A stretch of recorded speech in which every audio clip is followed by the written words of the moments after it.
Namaste everyone and welcome back to my channel Sapna's Yoga Diary. In this video I am going to cover the sixth topic of Yoga Wellness Instructor syllabus, that is preparatory breathing practices, which include sectional breathing, yogic deep breathing and Anulom Vilom. So without any delay, let's start the video.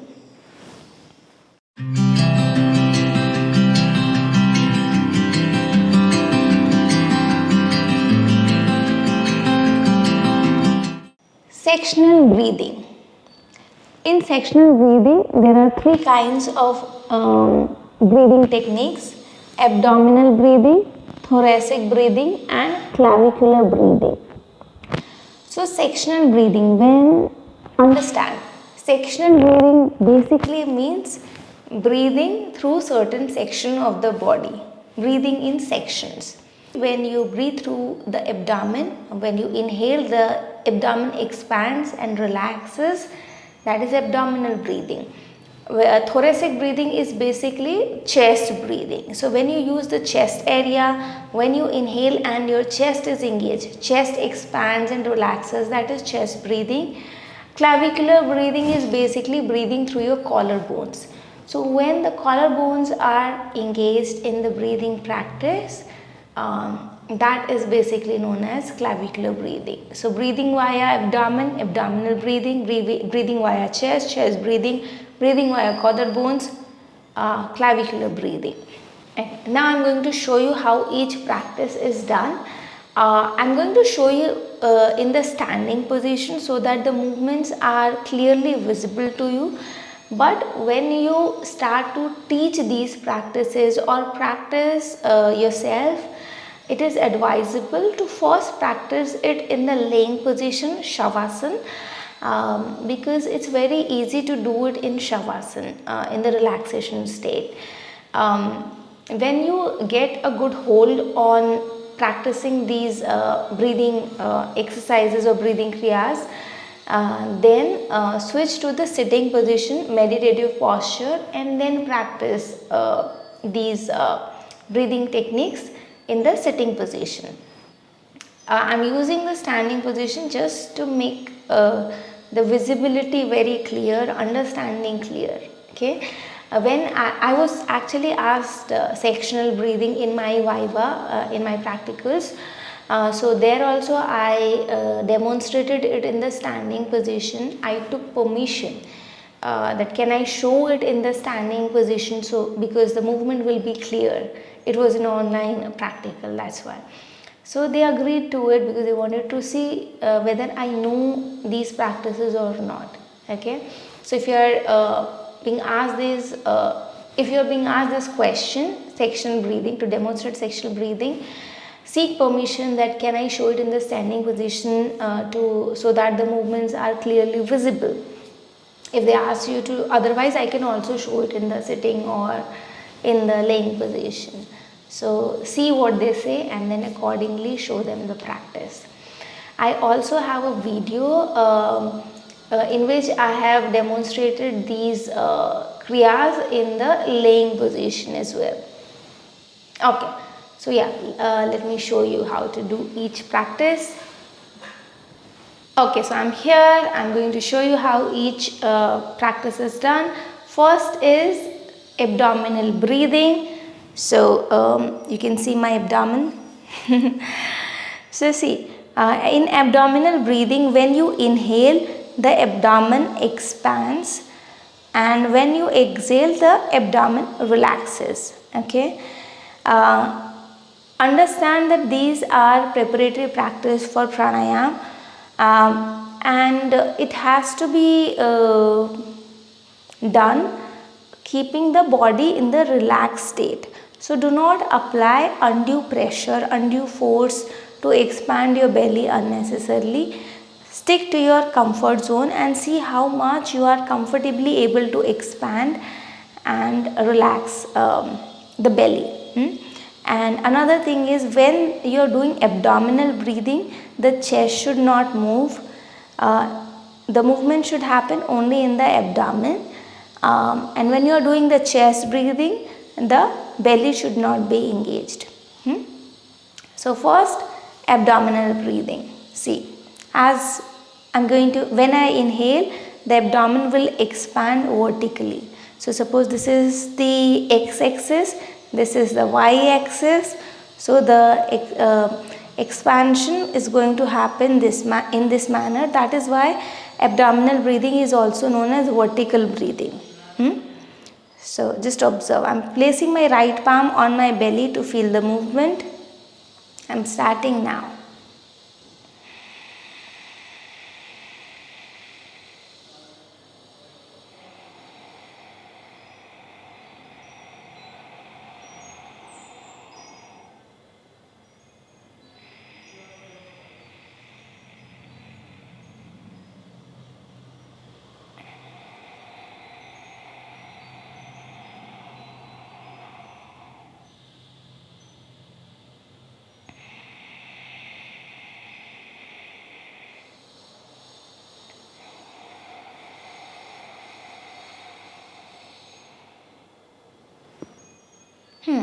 So that was abdominal breathing. Now let's move on with the chest breathing. In chest breathing, the chest will expand and relax. The abdomen will not be engaged, so there won't be any vertical movement in the belly.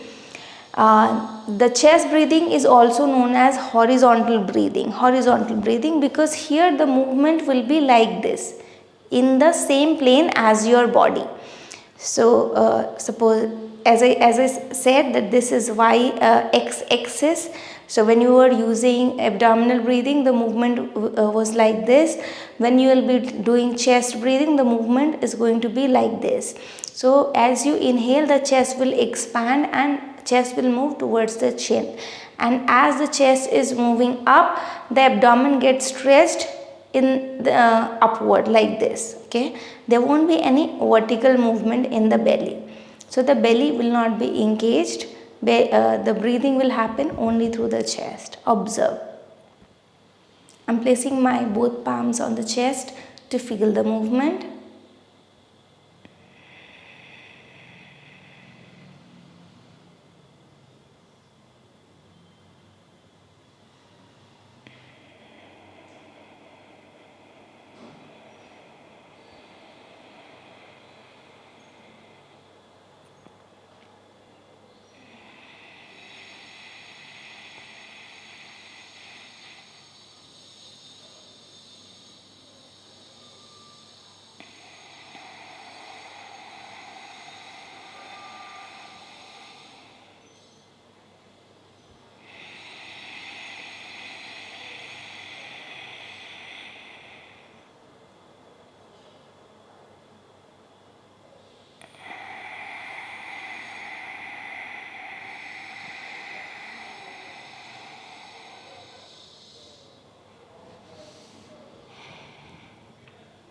That was chest breathing.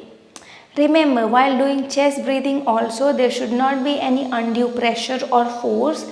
You have to practice within your comfort zone. Okay, so I am in the sitting position so that the collarbone movements are clearly visible when I am doing the clavicular breathing. Clavicular breathing is basically shallow breathing. Here the breath is not even reaching the whole of the chest. It comes and it goes. Okay, so the breathing is very shallow. It is very shallow, and it happens when you are in exertion, when you are when you are in a very stressful situation, when you are struggling for the breath, like how it happens in asthma. So the breathing is very short here, like this. See. So to feel the movement, you can place your fingers around your collarbones and then see.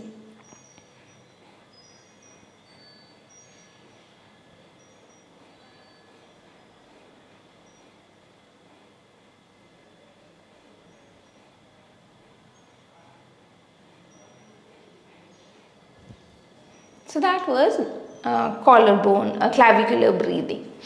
Now, in yogic deep breathing, which is 6.2, what we do is we basically merge we merge all three kinds of breathing technique into one. It is also known as full yogic breath or total breathing, but because it's written yogic deep breathing, so they will ask you what is yogic deep breathing. Just remember that this technique is also known as total breathing and full yogic breath.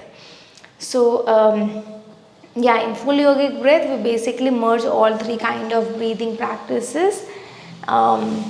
And how is the pattern of breath? So when you inhale, first you move your belly. So first the vertical movement happens, you expand your belly to the maximum within your comfort zone, then you continue breathing, raise your chest up horizontally, horizontal breathing, chest breathing, and once the chest is full, you will ensure that your collarbones are also up. If your collarbones are still down, you will inhale slightly more and lift your collarbones up. When you exhale, the movement is just reversed. You bring the collarbones down first, followed by the chest and then the belly. So inhale, belly up, chest up, collarbones up. Exhale, collarbones down, chest down, belly down. So this is how you do it. To feel the movement on your body, whether you're doing it correctly or not, what you can do, this is how I teach in my class, or this is how I personally practice as well to feel the movement. What I do is I place my right palm on the belly and left palm in the middle of the chest, placing my one finger on my collarbones like this, so that I can feel that my collarbones are also rising up when I am doing total breathing or yogic deep breathing. So let me show you how it is done. So yeah, I am ready for full yogic breath or yogic deep breathing. So I am placing my right palm on my belly, left palm in the middle of the chest, placing my second finger on my collarbones. So first, when I inhale, the belly will expand, followed by the chest and then the collarbones. When I exhale, the collarbones will come down, followed by the chest and then the belly. Observe.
So that was full yogic breath or total breathing or yogic deep breathing. Yogic deep breathing, we call it, or full yogic breath, because this is how it is said, this is how the yogis should breathe, utilizing the maximum of the lungs. So now understand what are the benefits of these practices, how these practices help. So here what happens is when you do full yogic breath, yogic deep breathing, what happens is you inhale more oxygen. First thing, you are inhaling more oxygen, you are releasing more carbon dioxide than usual. Plus you are breathing slow than usual. So the body is getting enough time for these gas exchange to happen. Third thing, respiration has improved. Because respiration has improved, it helps in regular practice of yogic deep breathing, helps to people who have respiratory disorders like asthma. Also, because respiration is improving, it directly influences the mind. It calms the mind, releases the tension, especially when you are doing in the laying position. Laying position in itself, Shavasana, is a relaxation posture. And when you are doing these practices in Shavasana, it relaxes each muscles, it releases the tension of the body and calms down the mind. So that's how it helps the body and the mind. Next practice is 6.3 Anulom Vilom, which is also known as Nadi Shodhan Pranayam. I have already made a separate video on Anulom Vilom, Nadi Shodhan Pranayam. What are the benefits of doing Anulom Vilom is something that I am going to cover now. So, see, these are preparatory breathing practices and Anulom Vilom is one of the pranayam. So when you practice total breathing or yogic deep breathing, it prepares you to practice deep, slow and smooth breathing. Deep, slow and smooth breathing with both nostrils. It helps you utilize the maximum area of the lungs in the breathing practice. And that helps in Nadi Shodhan Pranayam. So when you are well versed with total yogic deep breathing, it helps you prepare for Nadi Shodhan Pranayam, because in Nadi Shodhan Pranayam you use the same principle. You try to keep your breath smooth, deep, silent. Yes, silent is another thing which I forgot to mention, that when you are practicing yogic deep breathing or abdominal breathing, thoracic breathing, along with the expansion and relaxation in the order that I mentioned, you also need to try to make the breath as silent as possible. I was purposely making sound so that the breathing is audible to you, but when I personally practice, I make sure the sound is minimum. There is no sound in the surrounding. So yeah, that's another thing which you need to bear in mind. So when you get a hold on that practice, that helps you in Anulom Vilom, because you're going to use the same way, breathe in the same manner, with alternate nostril. So one nostril at a time. So you inhale through one, smooth, deep and silent. Exhale through another, smooth, deep and silent. So that's how the previous practice helps. See, each practice is connected. When you get to get a good hold on yogic deep breathing, you need to do the sectional breathing, abdominal, thoracic, clavicular. You need to learn these practices to do individually, properly, and then learn to merge it into total breathing, full yogic breath. Once you get a good hold on yogic deep breathing, you get a good start in Nadi Shodhan Pranayam. So every step is connected here. What are the benefits of Anulom Vilom? Anulom Vilom, all the benefits that I cited for yogic deep breathing are equally applicable in Nadi Shodhan Pranayam as well, because here also, because you are breathing smooth, deep and silent, it improves the respiration. So it's very important for helpful for the people who have respiratory disorders like asthma. Plus it is very calming for the mind. It is very calming. Here the toxins are released outside. You're releasing more carbon dioxide, so it releases a tension. physical and mental tension. And when the tensions are released mentally, you feel lighter, so you feel calmer. That's how it helps for people who have anxiety issues. So people who have anxiety, stress disorders, it's very helpful for people that way. Another important thing is Nadi Shodhan Pranayam, alternate nostril breathing. So alternate nostril breathing, here there are two nostrils, so you breathe in through one, you breathe out through another. So what basically happens is, see, the right nostril here, I'll not get in detail here, I'll just explain in a layman language. So this is the right nostril.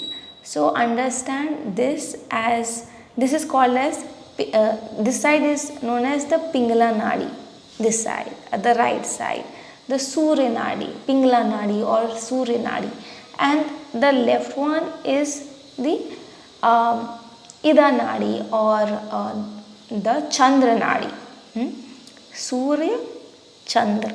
So when you are inhaling and exhaling alternately, utilizing both nostrils equally, it brings the balance in the mind, because here also in the mind there are two hemispheres, right hemisphere, left hemisphere. So the right nostril basically corresponds to the left hemisphere or controls the left side of the brain, and the left nostril, left nadi, the Chandra nadi, controls or coordinates with the right side of the brain. So when you are inhaling, exhaling alternately, bringing the uniformity in breathing through both nostrils, you are basically trying to bring the balance in the two hemisphere of your brain. Okay, so that is another benefit. It balances, it brings the balance in the brain by bringing the uniformity in the breathing through alternate nostril breathing. So that's all about the benefits of Anulom Vilom. One thing I would want to say is, when you are answering the question, try to be very direct. Do not try to exaggerate the answer, because what happens is when you are whatever you are answering, they will pick up something and ask you more questions about that part. Suppose you are talking about Surya Nadi, suppose I explain Surya Nadi, Chandra Nadi, so they might go on detail and ask, okay, what is Surya Nadi, and how does what it works, and how does it work, etc, etc. It may not happen, so talk little and be direct to the question. So yeah, that's about the benefits, and that's all about the topic 6. I hope this video was useful to you. If yes, do give me a thumbs up. If you have not subscribed to the channel, please do. And yeah, thanks for watching this video. Namaste.